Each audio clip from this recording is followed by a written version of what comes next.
All right. New year, new year, new you, Brandon. New year, new you. That's all I keep thinking. New year, new market. New year, new me. Yeah. Oh, New fun year, stuff.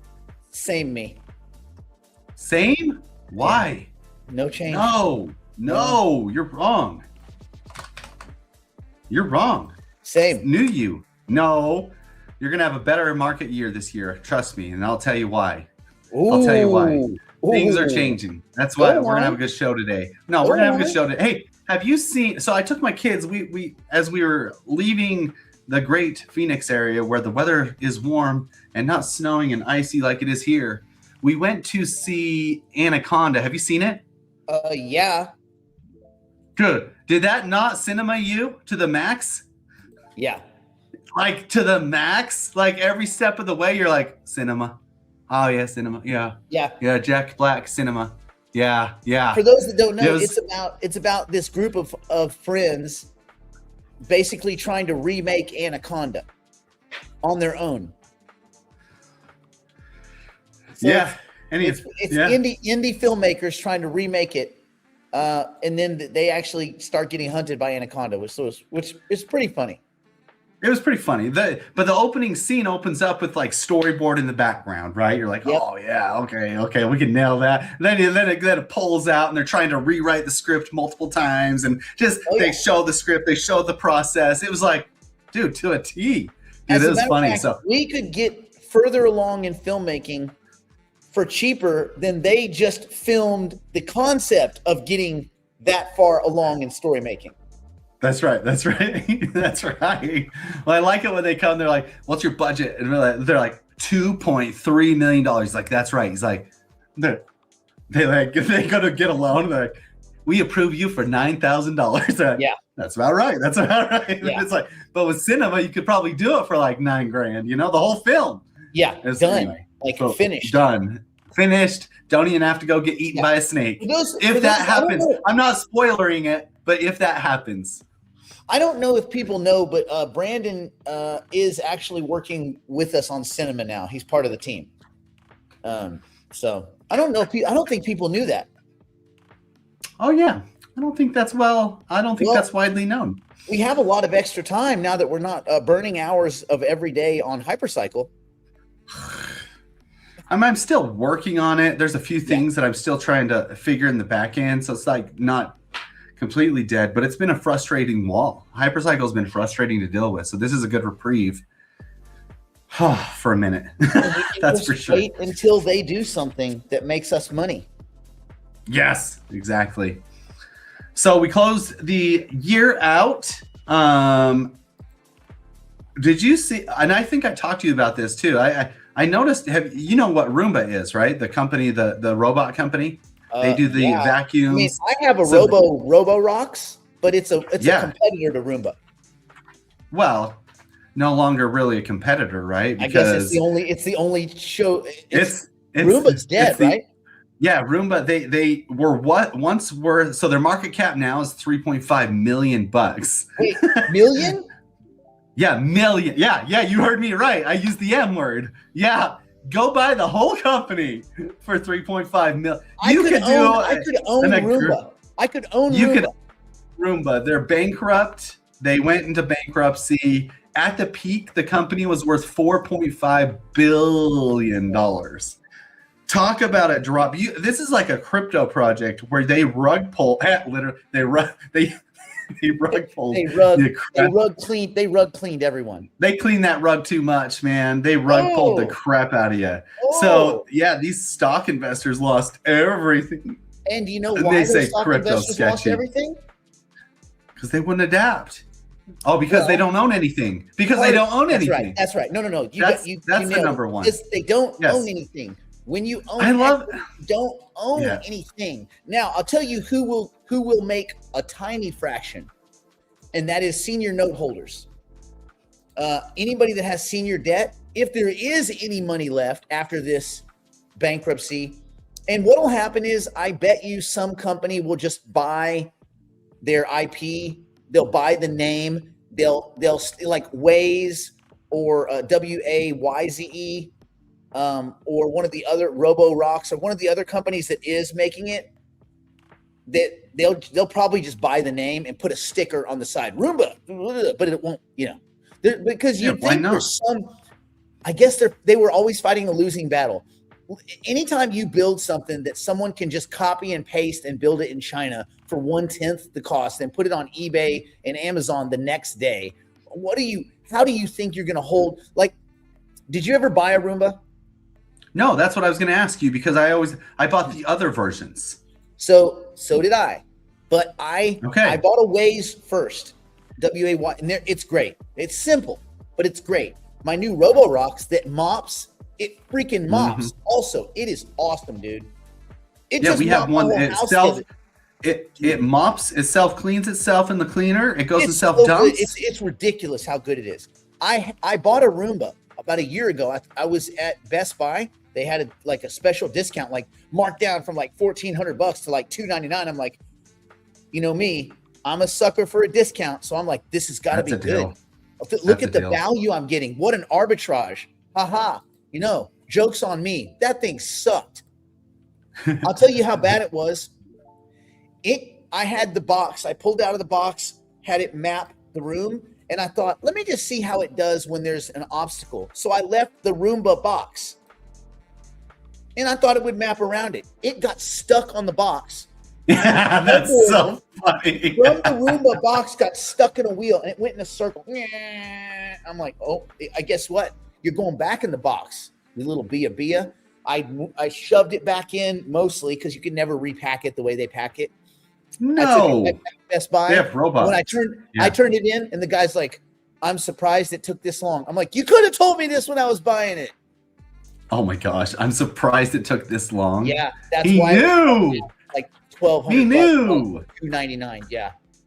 Yeah. They were all laughing at me when I bought it anyway, probably smirking. Like sucker. Yeah. They refunded it. That's awesome. Well, I'm going to go as long as I can without using profanity. Remember, I endeavor. Is this a new year, new? So it is a new year, new you, or is this just like an anomaly day? I will invariably do some article about Michael Saylor or something. That's gonna, and if there was ever an article with Saylor and Jerome Powell in it, I can't be held accountable.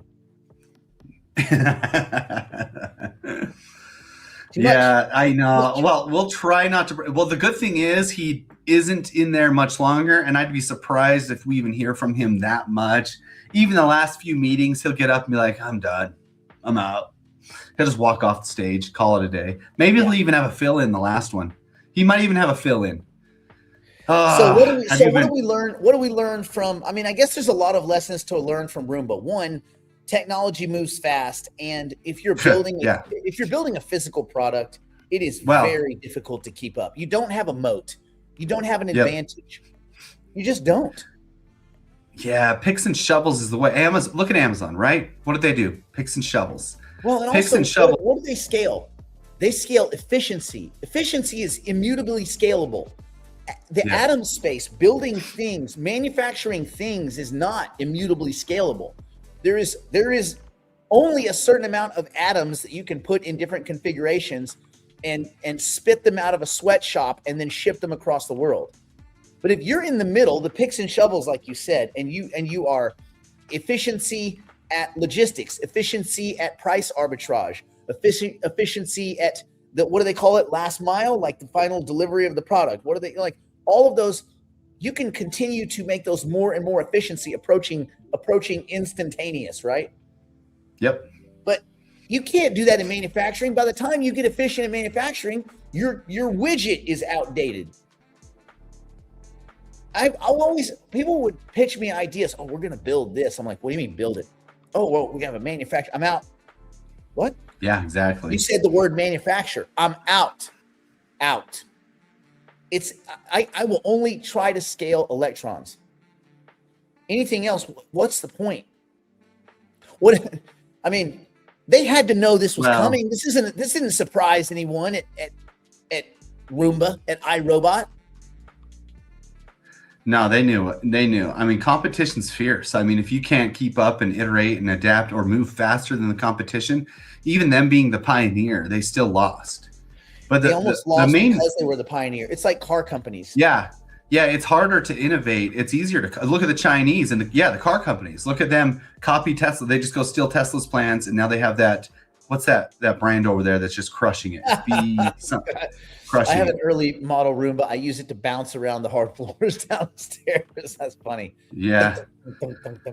Yeah. Yeah, pretty much. So the reason that I brought this up is this is not unlike this. Just what Nick said. He said, you don't own anything if you own the equity. Look at this. And this is like everybody that always owns stock. They're like, well, at least I own the equity. Worst case, it's worth the value of the company when they sell it. If they go bankrupt, at least I get my money out of the company. There's nothing left of this company. Nothing left. Like they get nothing. It's not even at 0.7 thousandths. It's not even 1/1000th of its previous value. That is a D punch, bro. Yeah, they did get water, 5 ice cube shake. Yeah, I don't know. This makes me a little bit more confident in holding crypto this year, just watching this, because in crypto I own nothing either, but at least I'm part of a protocol. I guess. At least I get staking benefits, So and again, just to put a point on this, button this up. When you own equity, it is the lowest tier of the capital stack, and a good analogy can be drawn between this and strategy, and that is, there's a lot that can be drawn, but when you do something that anyone else can do, you don't have an advantage. Strategy. Oh, we buy Bitcoin. Okay, cool. I can buy Bitcoin. Well, we buy it and dilute you and charge you money. Okay, I can buy it and not dilute anything and just get and own it and just have it in my back pocket. Cool. All right. 2, if you own equity, you own nothing. Nothing. And this is a bigger story. Equity is nothing. It is the first in line for dividends, the last in line at liquidation. Okay, it's the lowest tier of the capital stack. Only people that get paid back are senior preferred debt. And then finally, if you're going to innovate, don't innovate into a space that someone can copy and paste in 3 minutes your whole idea. Like, I'm sure the idea, 20 years ago, it's like, what if I could get you a vacuum that would be a little on its own, self-contained robot vacuum? And you're like, okay, go on. And another thing, as a pivot, Brandon, do you ever wonder why they have all these robot vacuums, but they don't have turf robot vacuums? I have never wondered that because I don't have turf, but you do. So I know. Think about all the football fields, soccer fields. There are a bunch of them. Why are there not turf robot vacuums? I don't know. They're all manual, right? Yeah, we should make some. Hey, you just found a hole in the market. We spend $1 trillion manufacturing one, and I'm not going to use a name that sounds Chinese, but some businessman that may have connections to Chinese manufacturing buys one, and 3 days later they're selling them for 1/10 the price on Amazon. That's why you can't win. The only way you can win is if you're the second dude. If you're the guy saying, I can build that for 1/10 the price and get a 2x. Those guys are building it for $1,300 and they're making $100. I can build it for $200, sell it for $400, sell them all day long, baby. Mm-hmm. Even if 4 out of 10 come back broken, I don't care. Making so much money per unit, send them free ones. Don't even fix them. Just go landfill those suckers. Anyway. No, all right, I agree. So we got end of year. This is so I just have all these up here on this chart because this is a cool chart. So every year, so the 4-year cycle, we talk about it. Wait. We said it's dead. It's over. Is it reasonable to think now that tax harvesting is done? Well, it is done. If you didn't do it, there's no doing it now, Chris. So you had to have done it by Wednesday. If you didn't do it, you're just tax harvesting for 2026. Hey, I have a question. I wasn't quite sure. I didn't even ask GBD. I was like, just responding to somebody, and I didn't even look it up. I could have asked GPT, but I didn't. I don't know if you know. But let's just say you have a quadrillion tokens and they're worth literally $1, but you bought them for like $100,000 or whatever. You mean like GMRT okay? or Twin? Yeah, let's name it. So the swap fee alone is like $2. Yeah. But if you burn it, it's 60 cents. If you burn it, is that basically a wash transaction, or do you need to swap out of it? A burn is a transaction no different than a send, and you're sending it. So it's got to be like a sell, right? It's like a sell. So you can you can burn a wash a burn. Wash. Okay, that's what I thought. Okay. But I don't know why it's negligible fees. Anyway, so here we go. This is the 4-year cycle, supposedly. This is why another reason the 4-year cycles, it keeps breaking patterns over and over again. So those guys that tried to front run the 4-year cycle, I think are just going to get burnt. I think they're going to get burnt, and they're going to get burnt bad, because I think we're going to have a good year this year. So here's what's going to happen. So 4-year cycle, every time there was 3 green years, you got a Etherscan receipt. Yeah, it's a send burn. You are doing a transaction. A burn is sending to an irretrievable wallet. Basically, you're sending to a wallet where you no longer have the keys to move those assets again. That's right. They're not actually, it's not nothing lights on fire. The tokens still exist. All the Bitcoin that's been lost or burned still exists. You just don't have access to it. No. Vitalik's out there past the flat earth. He's sitting on the edge. And if you send tokens to the burn address, he's over there with a lighter. He lights them up. Lights code on fire. Literally lights it up. So here's the 4 years. So 3 years green, 1 year red, 3 years green, 1 year red, 3 years green, 1 year red, 2 years green, 1 year red. So it obviously changed in that context. The 4-year cycle is changing. I think it's over.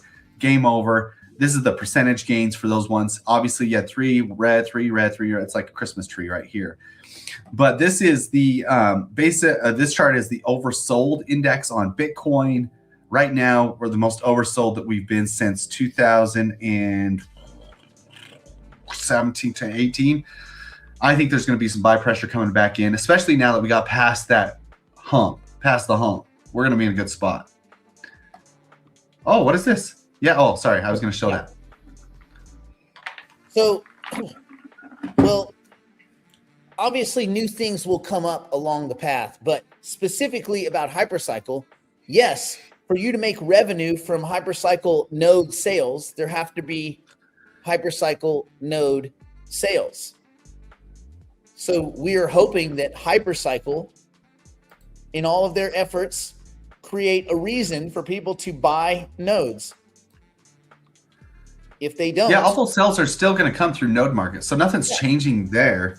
They may put something on pause here soon, but like all those stuff's going to come through node market. So that's still going to we're still going to get sales, but then we're also working with some other companies to do some other things. So I wouldn't worry about node market's going to have a place. It's just low-ish right now. So we're still doing that. The Hypercycle part of it for generating revenue will be flat if there's no revenue being generated anywhere in the ecosystem. Right. You can't make money out of rocks. Okay. Oh, go on, Brandon. Go on. Oh, no. I mean, I think node market, it's just like any other project, you have ups and downs. It is what it is. Hypercycle still is out there trying to do everything they can to get their business going. We just pulled back because we've tried to offer advice every way to Sunday and they won't accept it. So at that point, we were just like, okay, we'll keep running. And this is exactly what Nick said when we were like, we're going to keep facilitating the sales side. We're going to keep doing the node market. We'll keep running that as long as nothing changes code-wise and things like that, which they're trying to change some things again. But that's okay. That's besides the point. But we'll keep doing that. You guys go out and do your thing because our advice is not taken here anymore. So go out and make sure it happens, which we're still fully in. But it's like, it's one of those things. It's like, we can't control what they do, so we're just going to accept that and we're going to move on because it's basically burning brain power that we don't want to burn. We can use it elsewhere. Yeah, and that will ultimately return to node market. In the same amount of time that we were spending lighting on fire, going to meetings, and all this kind of stuff that we were doing over the last I don't even know what you would call it, but it was a significant amount of time each week that we were dedicating specifically to not just maintaining the sales and all that, but trying to enhance and expand the network. And all of that was falling on deaf ears, like all of it for years. So at a certain point, we had exhausted our ability to contribute, our capacity to contribute for no reason. So we said, okay, cool. Well, we'll maintain the sales. We'll maintain the business sales portal, and we'll make sure there's a good and vibrant secondary market access for everyone. However, what we are not going to do is extra. And let's see, from the tone of Antony's messages, it sounds like they're trying to distance themselves from node markets. Well, they can do whatever they want. I mean, what they don't have is a secondary market. What they don't have is a competent dashboard. What they don't have is even a real website. What they don't have are quality Web3 developers. None. When I say none, their head developer said, I'm not a Web3 guy. Quote. Well, that was the whole problem with the companies. They're not Web3 people. They didn't look at this from a Web3 perspective. They're still in a Web2 world, which is why Tufi kept taking all this cash and all these other things. He wouldn't integrate into the Web3 world fully, which is the problem with Twin. They wouldn't do it either. And so I feel like that was to their detriment. I think it would have been further along had they have just committed. And they had a business plan, but they didn't really follow it. What happened is, and this it's not just Hypercycle, a lot of companies get caught up in this. When they go down the path of just trying to raise money, it's so much easier to raise money than to make revenue. It's easy. You tell a magical story, and if you find jackwads that'll give you cash, they just give you cash. Okay? The problem is at some point, you run out of silliness to sell. You run out of wolf tickets. And then people go, hey, remember that money we gave you? What did you do with it? Where did it go? What is it? What do we have to show for it? And remember all those things you promised? Could you just show me them? And when you're like, whoa, you don't trust me? You don't trust me? So this is the whole thing, that when people start looking for money, all they do is look for money because that's so easy. But that exhausts. They get to the end of the rope. Like Roomba. Ain't no more money for Roomba. They're not going to go borrow more money. People are like, oh, you guys are done. You're done. We looked under your skirt. We know what you're packing. We're done. And the problem with Hypercycle is, one of the problems, including their inability to listen to reason and common sense, is that rather than open themselves up to say, maybe we've been wrong, maybe this was the wrong approach, let's pivot. They will not pivot. They are stricken with pride and hubris, and they shouldn't be. Because right now, other than really good IP, which they do have, they have nothing to show the world. Absolutely nothing. And we know this because we tried to implement Hypercycle nodes at Cinema.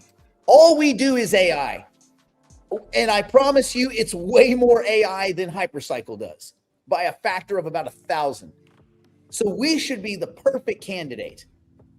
And it isn't because of lack of experience, because I think our guys may be more competent than the guys at Hypercycle. We don't have frizzy hair. We don't go to big luncheons. We don't spend $200,000 to go have ridiculous meetings with governments that have no intention of working with us. No, we don't have all that. All we have is a ton of AI compute happening all the time, 24/7. All the time, 24/7. We are the perfect use case for Hypercycle. And they could not explain to us in human language how we would use a node. So, and it wasn't, when I say they, I'm talking about co-founders, not some chat admin douchebag, no, everything's fine, no. Actually, decision makers at Hypercycle could not figure out how to apply a Hypercycle node to a complete AI workflow. This should be the easiest.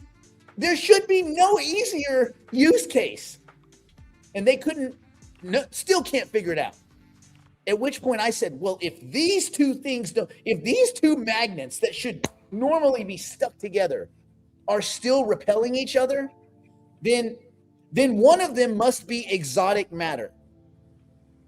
And I know what we're doing is not exotic. It's cumbersome. It's busy, but it ain't exotic.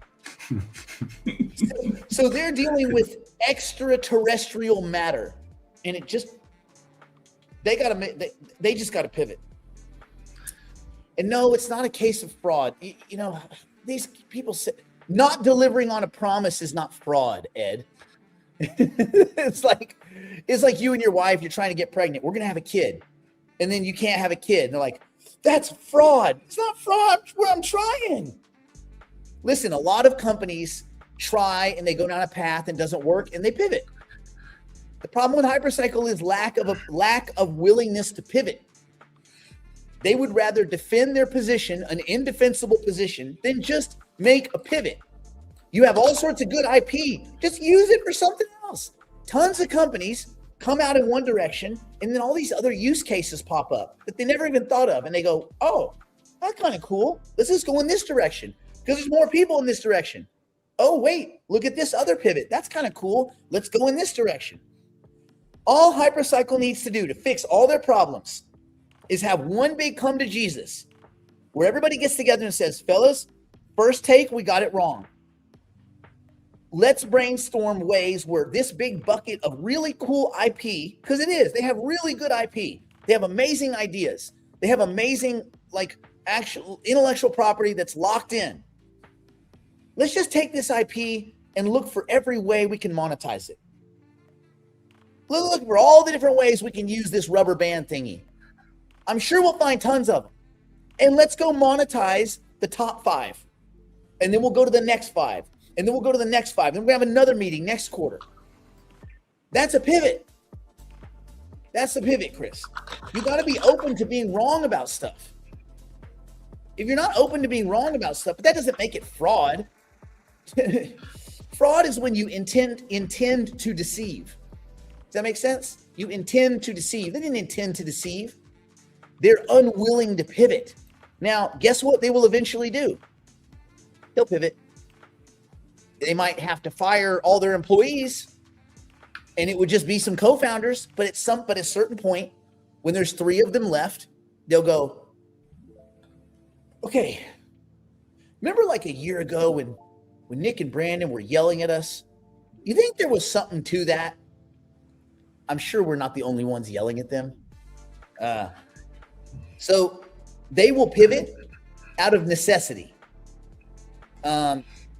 So we just wait for them to pivot, or for this use case with exotic matter to somehow work with current terrestrial elements that we deal with. I don't know. I know that we, like cinema, we are pivoting all the time. We have ideas and they go so far and we're like, man, we can't get there that way. Go, turn.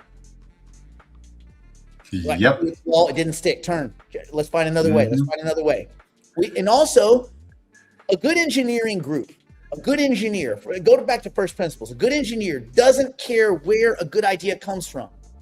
If it's a good idea, you go with it. That's it. You go with it. And that's a philosophy that's sometimes lost when people think they've accomplished more than they've accomplished. I think when the Hypercycle token went up to $1.18, those guys started thinking we've created a $2 billion company. No. That's a false interpretation of what you've done with a small supply of tokens to a small group of people. Because you imply the total market cap based on the total amount of tokens in circulation, which was always very small. So it's the ripple effect, right? The big unit bias. So no. Anyway, that's all I'm going to say on that. So am I worried about my Hypercycle investment? No, because at some point They will pivot, and that IP will be worth money, and I will be fine. But I don't think it's going to be anytime soon because they're not willing. They're unwilling. Got to be willing. So whenever they change their mind state, maybe, who knows? Maybe it's new year, new you for them too. Maybe they don't want to go into 26 looking like very possible dummies. I mean, you and Tufi are still friends, right? You still talk, you know? So it's like Tufi and I are still friends. Nothing's really anyway. You can be friends with people. Like for a while, me and Max. Max is the CEO of Libra, and we were business enemies, but still friends. Like we would chat. But then in the group chats, I was like, you guys are screwing up. You're doing this. You're doing that. And then I'll be like, okay, man, have a nice weekend. And so, but because we can compartmentalize, because it's just business, you have bro. To. You it's have just to. Business. You have to. And can cinema be tokenized? Well, everything can be tokenized. The point is there a use for it? So any asset, 11, any asset can be tokenized. Any, right? The point is why? Does it do something beneficial for the people that own the token or the ecosystem? Now, one potential use, we thought, well, people are buying rendering credits because, as you guys know, if I want to take a picture of grandma and make her have a mohawk and an Uzi and riding on a dragon in AI, there's a compute request. There's a demand for compute resources, fat, expensive chips going blah, blah, blah, blah, blah, in some server facility that has to be rented for a certain amount of time, right? And that compute has a cost, okay? So that cost, we could create render credits, compute credits, because it wouldn't always be rendering specifically, any compute task. So we could create a compute token and all that. But who would that benefit? We could just have people use Ethereum to buy those credits. Matter of fact, we could just have them use USDC. Matter of fact, we could just have them use fiat currency. Click, like they're already used to. So creating a token doesn't serve a purpose. Right? You would say, why token? And I would say, well, people can buy it. And you'd be like, okay, but they can use dollars, right? I'm like, well, yes. Okay, then why do they need your token? To make Brandon and I rich. See the point? So it doesn't make any sense to overly complicate something with a token where a token doesn't make the ecosystem any better. And we couldn't create a bunch. So here'd be the other way. I could argue, well, listen, you can buy these compute tokens now. And if the cost of compute goes up in the future, you still have the tokens that you bought at this low price. Wow, you win. Not really. Because if the cost of compute goes up, it would just take more tokens to equal that compute. So you wouldn't win. I could sell you a version of it where you think you win, the scarcity play, the laundry tokens, right? Ooh, I do laundry all the time. I'll buy laundry tokens, and then I'll have extras. And even if the price of doing laundry and electricity goes up, I got my tokens. Yeah, except instead of being 4 tokens to use the dryer, they'll make it 6 or they'll make it 8. You don't win. Mostly, this is the crypto problem. Mostly these tokens enrich investors and founders and nobody else because they don't actually do anything that is necessary for a token. Now that's oddly one of the things that Hypercycle does have an advantage. Their token is actually incredibly unique. It has a real cool function. It serves as a little kind of a delivery vehicle and a swap vehicle. And you need it. It's a, when you say why token, like, well, you actually do need the token. It's one of the projects. Yeah. It's one of the projects that we looked at that it's like the token is actually necessary. So it made sense to look into the project. It's, super odd. Which we also said for a couple of years and it fell on deaf ears. So Hypercycle, anyway, not to get back on Hypercycle, but yes, that token is necessary. Would a cinema token be necessary? No. Could we turn the equity into a token? Sure. And we may do that. We may tokenize the equity among the early investors if they want to trade amongst themselves, right? fine, we don't care. But basically, they're just swapping back and forth on an Excel spreadsheet that we still have, right? We know the total, and what they do amongst themselves is fine. There's still only a total, right? So tokenizing cinema on the equity side as a function of ease of transfer, yeah, maybe for a small group of people. Creating a cinema token for compute, we will create one in the background, but that will just be for record keeping so that people can make regular fiat currency payments like they already do. That's it. So no. Can it be? Yes. Will it be? No. Let's see. I think it will be dead. Well, it's not really dead, Ed. So you're painting with too wide a brush. Don't start the year by painting with a wide, unnecessarily sloppy brush. Dead is, what does dead even mean? Are they making money? No. You can say they're already dead. They've been dead since they began. Why? Because there was never a point at which nodes made money, right? So technically, their use case doesn't exist. In theory, it does, but it doesn't. But also, you want to know how long it took for Amazon? Can we agree that Amazon's a pretty freaking good company? It's pretty impressive. I think we can agree. It's done its thing. We agree that it's pretty darn impressive. So I think we can agree that. You know how, Brandon, why don't you look up real quick? How long did it take before Amazon made the first $1 of profit? Well, that's interesting. It will shock you. You'll be thinking, oh, Amazon, man, crushing it. Amazon.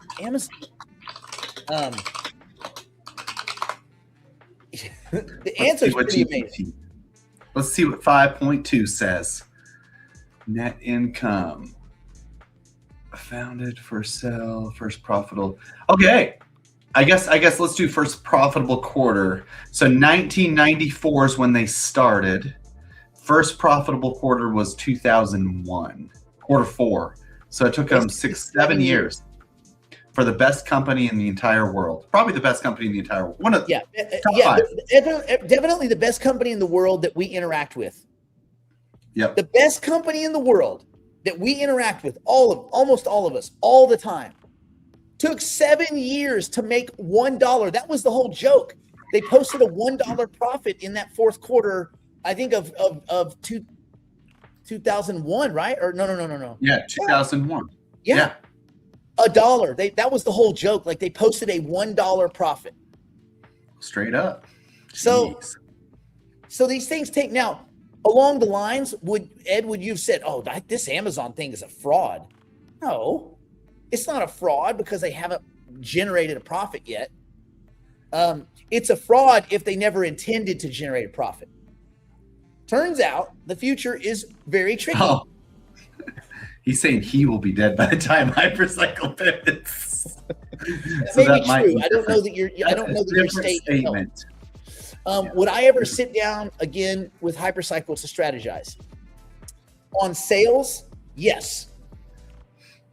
On node, anything related to nodes, yes. On their business strategy, no. If they paid me, but no more. I know worker for free. I know a worker for free. So, like I said, we'll maintain the sales aspect of it, which, by the way, without us, they don't have one. And rebuild, if they wanted to rebuild Hypercycle on their own, I mean, if they wanted to rebuild Node Market with the functionality that we have, that would be another 3. Well, maybe, yeah, maybe. I don't know if they can do it. Now, I don't think they can. They could now because it's not fair because it's the same Roomba thing, right? We Roomba'd it.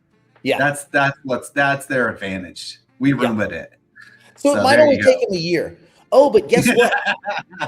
You've got to pay developers to do that. Yeah. Ugh. You just touched that chord. You just hit a chord. Let's go behind the ball and let's talk about our little competition. Yes. Shall we? Man, let's do it. Look at iBit. Yeah, we gotta hurry. We gotta hurry before it gets too high.